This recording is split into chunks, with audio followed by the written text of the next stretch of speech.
Nous sommes en mer Méditerranée, au port du Cap d'Agde, dans le golfe du Lion. Une épaisse brume de condensation due aux fortes chaleurs s'est installée pour la journée. Direction la côte, pour chercher des zones rocheuses où les dorades aiment séjourner. André Bonnet pêche la dorade depuis plus de 30 ans, il connaît parfaitement le secteur et les bons endroits. Il cale son bateau environ 600 mètres de la côte par 5 mètres de profondeur. La mer est calme, les cannes sont vite installées pour être en action de pêche le plus rapidement possible. En Méditerranée, la dorade royale est un poisson très recherché car sa chair est très appréciée. Avec son corps ovale gris argenté et sa bande dorée sur le front, on la surnomme la belle aux sourcils d'or. Aujourd'hui, Thierry Sanchez, pêcheur de loup, est invité par son ami André pour une journée de pêche à la dorade aux appâts naturels.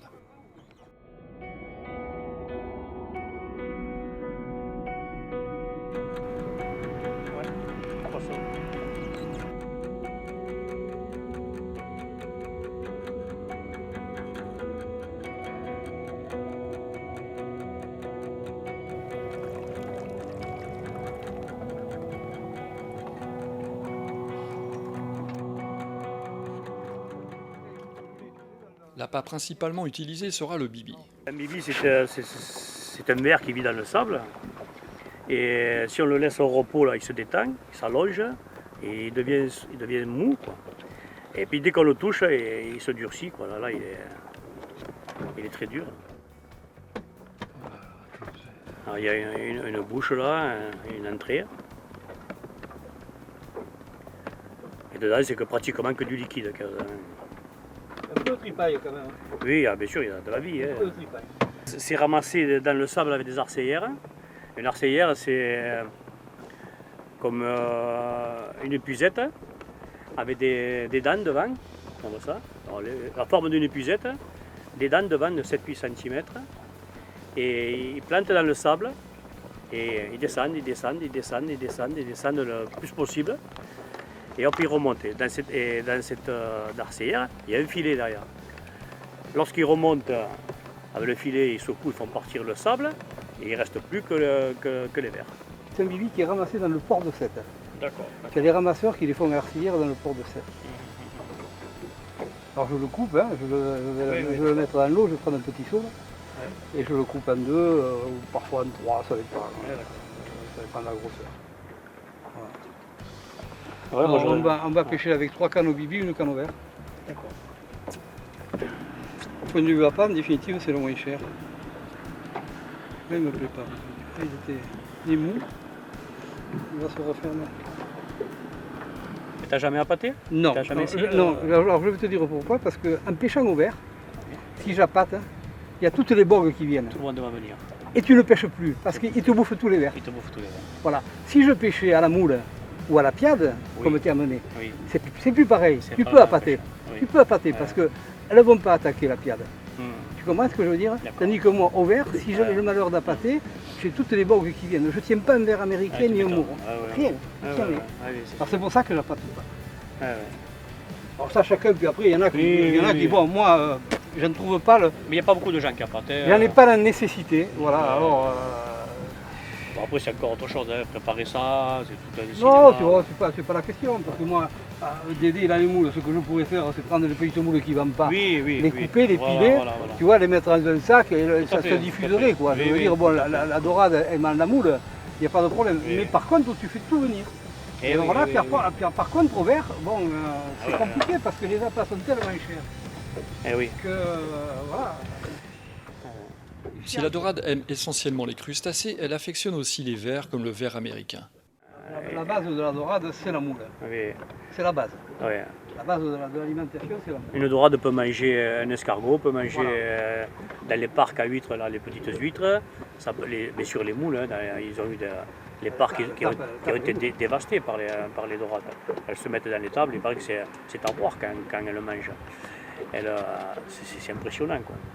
C'est sa nourriture de prédilection. Bien sûr, si on y met un joli ver et qu'elle en attrape très peu, c'est toujours dans le sable. Si on y met un joli ver, eh ben, pour elle, c'est l'embellie. Des fois que la pêche au ver est très bonne pour la dorade parce que c'est un bon appât, quoi. Mais elle ne s'attrape pas tous les jours, hein, sauvage, des vers qui sont enfermés dans le sable. Les bibis sont cachés. Hein. quand il fait des grands coups de sud, le bibi il arrive à se déterrer. Et alors là, tous les poissons sont à la chasse de tous ces bibis qui sont déterrés. Et donc la dorade, même le bar, viennent le manger. Mais voilà, il est déterré que quand il y a des conditions exceptionnelles. Il faut qu'il y ait un vent à 90 ou 100 à l'heure. Et là, ça rejette sur le sable. On a eu ramassé des bibis sur la plage comme ça, à poison, qui ont été déterrés après un gros coup de mer. Mais bon, voilà, la dorade, elle le trouve rarement sur le sable. Elle se nourrit pratiquement que de coquilles. Souvent, sur le sable, tu as des petits, moi j'appelle ça comme des vermicelles, tu sais. Tu as de petits coquillages qui sont très longs, oui. Comme ça, là, avec un petit verre dedans. Oui, oui, oui. Et là, elle tape là-dedans. Oui, si tu tombes sur un tal où il y a beaucoup de ça, elle y est la dorade. Elle mange, là, tu vois. Voilà, alors une année, on l'avait carrément au Cap, en face roche longue, et tu en avais beaucoup de ça. D'accord. Et là, tu avais des marbrés qui y tapaient aussi, et les dorades. Mais là, c'est vivant tout ça, c'est normal. Ah oui, non, mais c'est la nourriture pour eux. C'est la mer, quoi, il n'y a rien à faire. Bon, la dorade, c'est pas quelque chose qui mange du poisson, quoi. Enfin, peut-être qu'on doit manger, je sais pas. Non. Mais elle est plutôt sur le coquillage, là, tu as raison. J'en ai mis dans des aquariums, mais là, j'avais des loups, des dorades, j'avais un aquarium à la maison. Et je ramassais des pierres, des rochers avec des petites moules, et elle mangeait les petites moules. Alors que les loups ne touchaient pas bien sûr les moules. Et quand je mettais des petits poissons pour nourrir, ou des crevettes pour nourrir les loups, jamais une dorade m'a mangé dans l'aquarium un petit geôle ou une petite crevette. Non. Ça, uniquement la moule. Par contre, et pour les nourrir, je congelais des petits carrés de moules et je les nourrissais avec ça. Par contre, quand tu la regardes manger, la dorade, elle mange et elle souffle en même temps. Elle rejette. Quand elle prend une coquille, elle tape la coquille et elle souffle. Donc, autrement dit, la coquille, une grosse partie de la coquille s'en va et elle prend l'intérieur. Elle sait faire. D'ailleurs, tu verras, si on prend un poisson, tu vas retrouver le bibi sur les mûrillons, hein, tellement qu'il souffle. Ah oui, d'accord. Tu vas le voir, tu vas le voir de suite, hein, je veux dire, tu le comprendras.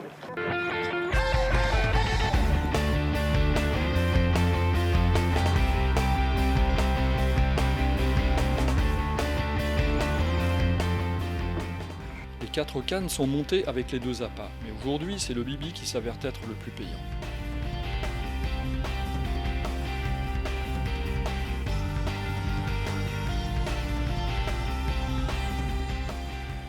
D'un point de vue scientifique, la dorade est un poisson osseux de la famille des sparidés. Elle a la particularité d'être hermaphrodite protondique. Elle naît mâle avant de devenir femelle aux environs de sa 3e année.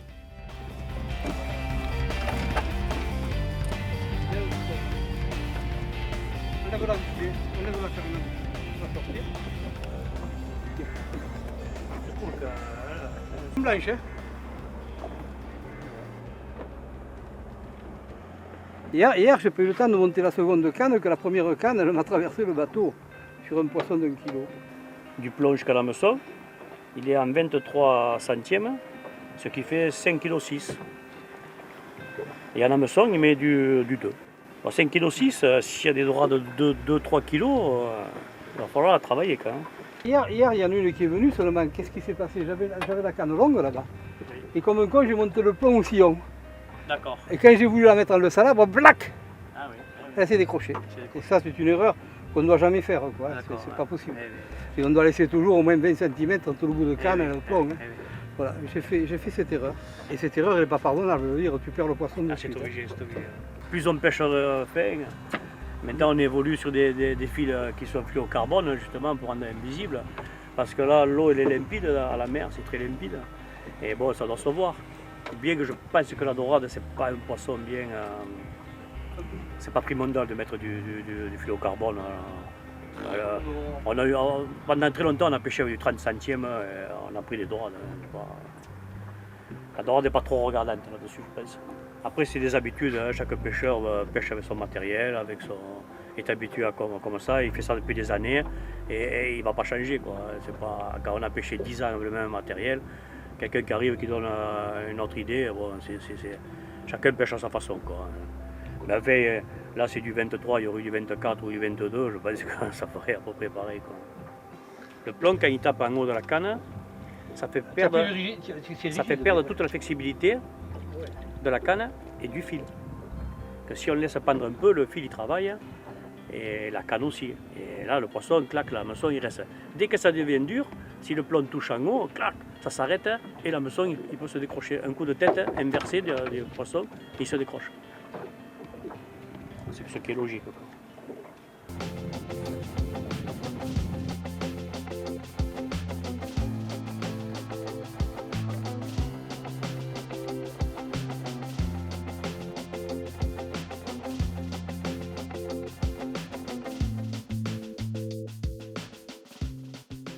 Il existe plusieurs espèces de dorades dans le monde, mais au début des années 2000, il a été montré qu'au sein de la population méditerranéenne, il existait des sous-populations génétiquement différenciées qui sont très différentes entre les deux rives de la Méditerranée occidentale.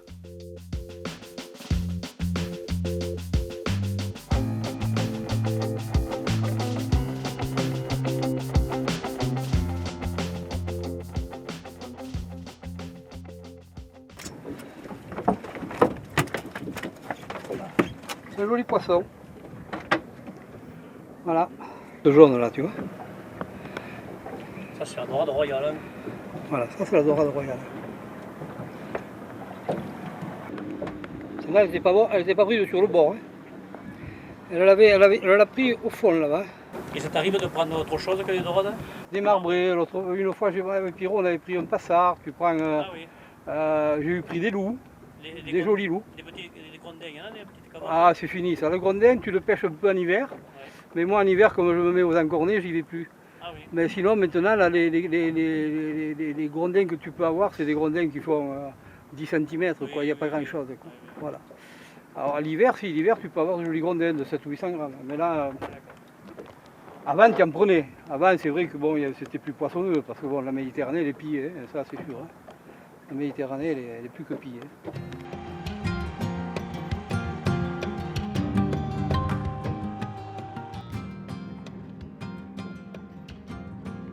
Avec la dérive, le bateau s'est éloigné.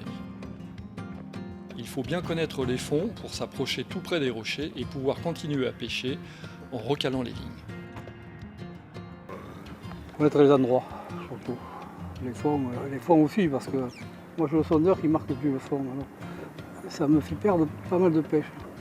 Autrefois, les 4 cannes sont parties en même temps. Alors là, c'est plus compliqué. Alors là, je ne vais pas le laisser, ça ne tiendra pas. Ton souvenir de pêche le plus fou? Ouf, il y en a des pêches folles. J'ai vu la pêche folle, c'est ce que je dire à Thierry, c'est les sorties qu'on faisait à 7. Hein. On arrivait à faire plus de 63 poissons dans un courant. Hein. C'était de la folie. Et Thierry, ouais. Ah oui, c'était de la folie. Ça c'est les pêches folles. Puis après ici, bon. Je fais du poisson, mais pas énormément quand même, il ne faut pas croire que le poisson. Hein.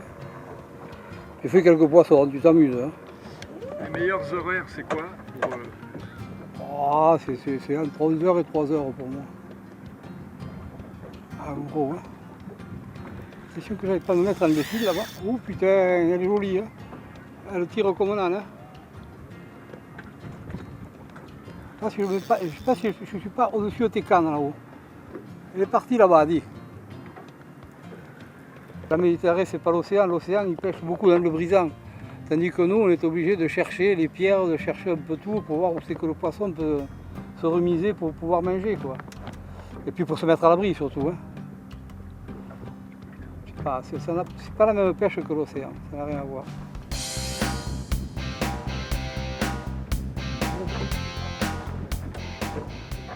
Même petite, la dorade est un poisson qui se défend bien. Et lorsque l'on pêche comme aujourd'hui avec des petits hameçons, ramener le poisson demande une certaine finesse qui exclut la précipitation.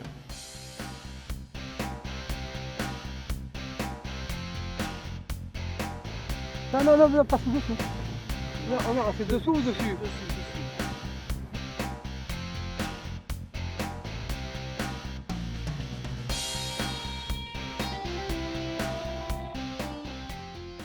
Le choix du badling est crucial pour la pêche à la dorade. André Bonnet connaît parfaitement le problème. La dorade, il ne faut pas que le centre de résistance. Hein. Donc plus tu as un badling long, moins de centre de résistance. Voilà. C'est ça le problème. Hein. Alors il y a beaucoup de gens qui ne savent pas, parce que tous ils pêchent avec des badlings 80. Et ils mettent 80 grammes. Et systématiquement, si tu préfères, la résistance est beaucoup trop importante pour la dorade. Surtout que c'est un poisson qui est méfiant, la dorade. Hein. Il faut le savoir, c'est pas un poisson qui vient se faire prendre comme ça, quoi. Autant le pajot, lui, quand tu es en dérive sur le pajot, ma foi, le pajot, ils viennent, ils prennent, boum.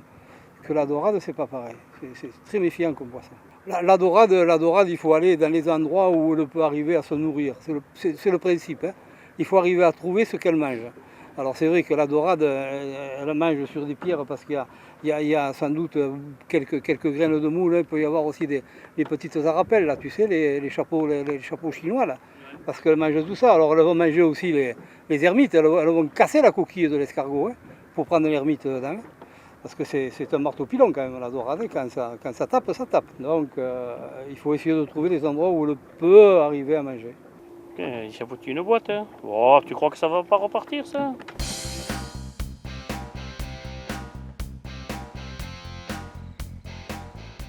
Effectivement, une jolie dorade se laisse tenter par l'appât qui a déjà servi.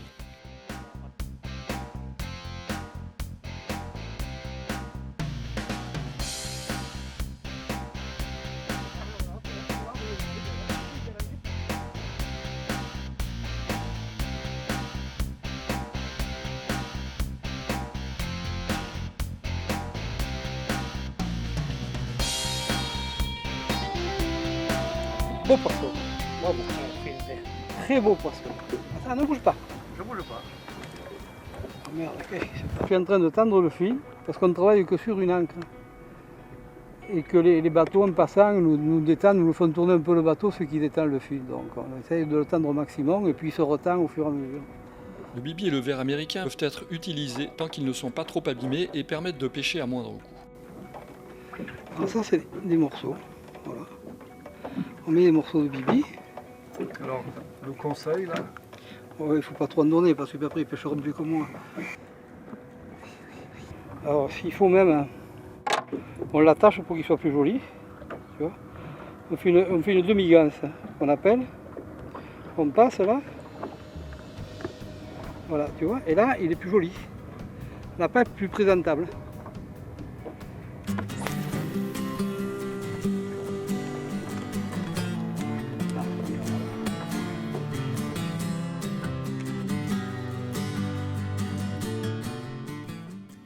Tous les crustacés peuvent servir d'appât, comme ceux qui occupent les coquilles vides.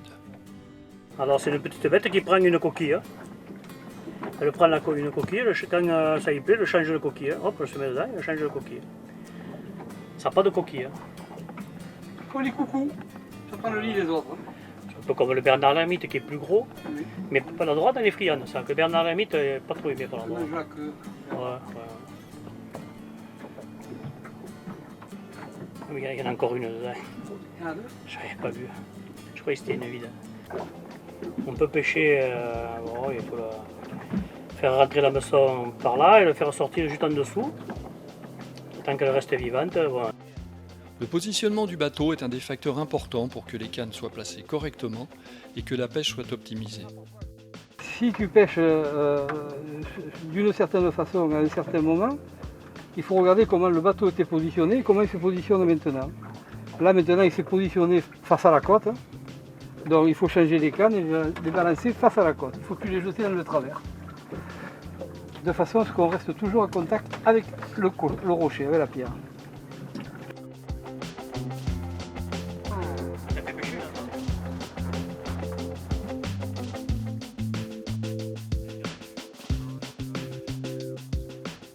La taille moyenne de la dorade royale est de 50 cm pour 2 kg, mais elle peut atteindre 70 cm pour 6 kg.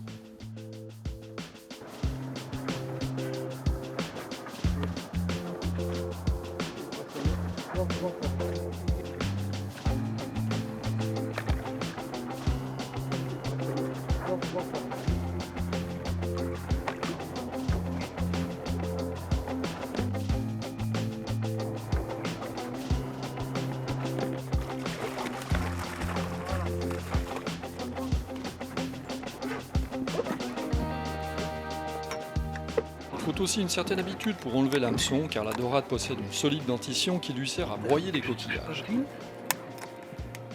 Aïe.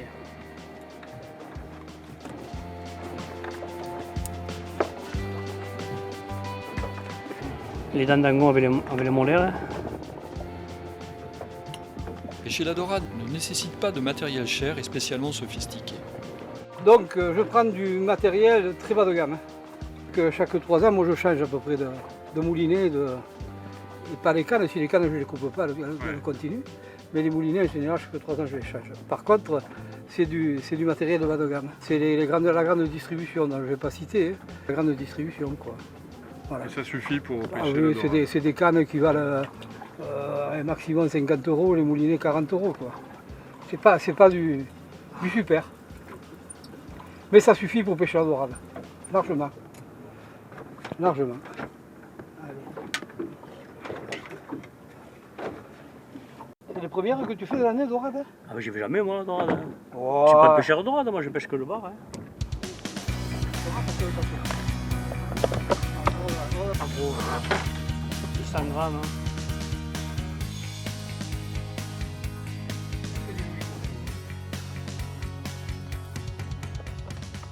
Salabrer un poisson, c'est-à-dire le ramener avec les puisettes, demande un minimum de technique pour ne pas perdre sa prise. Quand on salabre un poisson, on le salabre toujours à droite. On ne le salabre pas à gauche. Pour la seule raison, c'est que tu es contraire au poisson. Donc, et puis avec la main droite, tu n'as plus de force pour y aller que là. Il poussait avec la main gauche. Et avec la main gauche, tu pousses beaucoup moins. Voilà, c'est les principes. Hein. Il faut qu'il soit face au poisson. Et il faut qu'avec la main, il monte la canne comme ça et qu'il mouline en descendant. Mais qu'il ne perde jamais le poisson de vue. Parce que le poisson sur un bateau, tu le perds de vue, il passe dessous. Mais bon, il a bien pêché, je veux dire. Et quand on a voulu le décrocher, tu as vu, l'hameçon, il tenait, C'est la peine. à peine.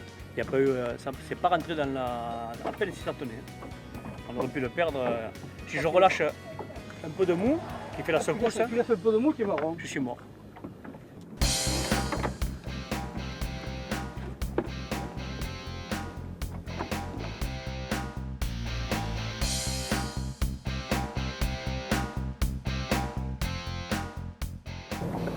Pas grand ça. Non. C'est énorme. C'est des vigoureuses. Non, elle te veut pas, hein.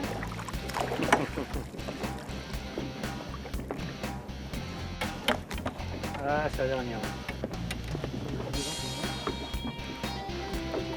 C'est la dernière. Oui. Celle-là, elle était bien prise. Voilà.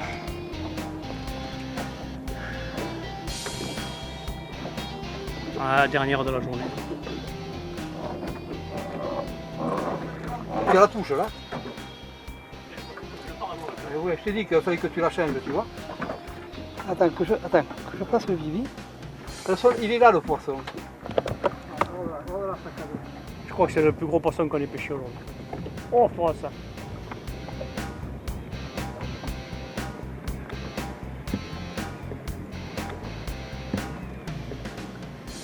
Tant que dans les coups de tête, je le laisse faire. c'est toujours la même canne. Non, non, c'est l'autre. Hein. Ah bon? Oh, mais... Par contre, je suis passé derrière le fil là-bas. Regarde, regarde. Tu la vois là-bas? Elle brille Ouais, déjà. ouais.